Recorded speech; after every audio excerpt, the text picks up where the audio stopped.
Hello යාළුවනේ. අද අපි කරන්න යන්නේ අපි බලමු අද MacBook එක අපිට අනවශ්‍ය මේ software එක කොහොමද uninstall කරගන්න කියලා. මුලින්ම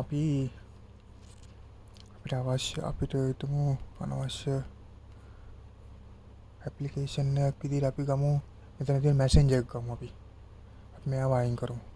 මේවා වයින් කරන්න අපි මුලින්ම යන්න ඕනේ Finder වලට.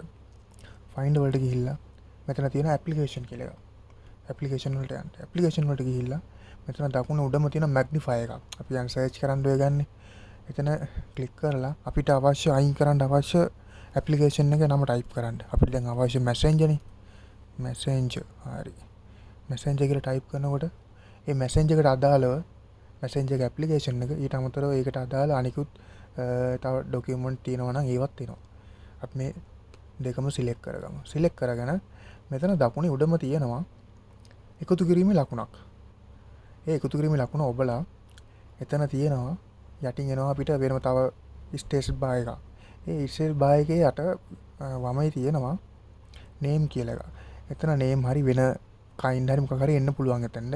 එතන තියෙන යට අද කියලා එකක්. ඒ අද කියලා එක ක්ලික් කරන්න. ඒ ක්ලික් කරපුවාම ආයෙ එනවා අපිට system file එක ගන්න ඕන. දැන් මෙතන මේ තියෙන මේ set එකෙන් ආයෙ search කරන්න තියෙන system. මෙතන type කරමු sys කියලා type කරනකොට system files එනවා. ඒ system file එක ක්ලික් කරලා ඒක okay කළාම අපි ආයෙත් එනවා අර වගේ මේ interface එකට. මේ system file interface එක. එතන තියෙනවා system file එකට දකුණු පැත්තේ are not included කියලා. එතන අපි කරන්න ඕනේ included කියන එක තමයි ක්ලික් කරන්න ඕනේ.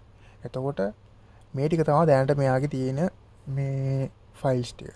එතකොට දැන් මේ ටික select කරලා අපි ඊළඟට කරන්න ඕනේ මේ ටික ඇදගෙන යන්න ඕනේ අපේ recycle bin එකට. recycle bin එක මගේ නම් තියෙන දකුණේ යටම මෙතන trash එකට ගිහිල්ලා දාන්න ඕනේ.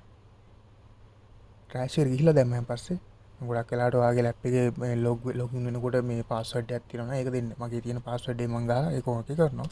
ඕකේ කරාම අර තිබ්බ ෆයිල් එක යනවා trash එකට. මම බලමු trash එකේ තියෙනවද කියලා. ඔව් trash එකට ගිහිල්ලා තියෙන්නේ. හරි. ඊට අමතරව දැන් ඔයා ගිහිල්ලා බලන්න ඔයාගේ ලැප් එකේ launchpad එකේ තියෙනවද කියලා messenger. දැන් මගේ නම් මේ messenger නෑ. messenger application එක අයින් වෙලා. මේ සම්පූර්ණව ඔයාට අයින් කරගන්න පුළුවන් trash එකට ගිහිල්ලා trash එක empty කරා නම් trash එකනොත් ඒක අයින් වෙනවා. හරි. හරි. ඔන්නෝම අපිට අනවශ්‍ය application එකක් uninstall කරගන්න. ඕකේ. හැමෝටම සුබ දවසක්. ස්තුතියි.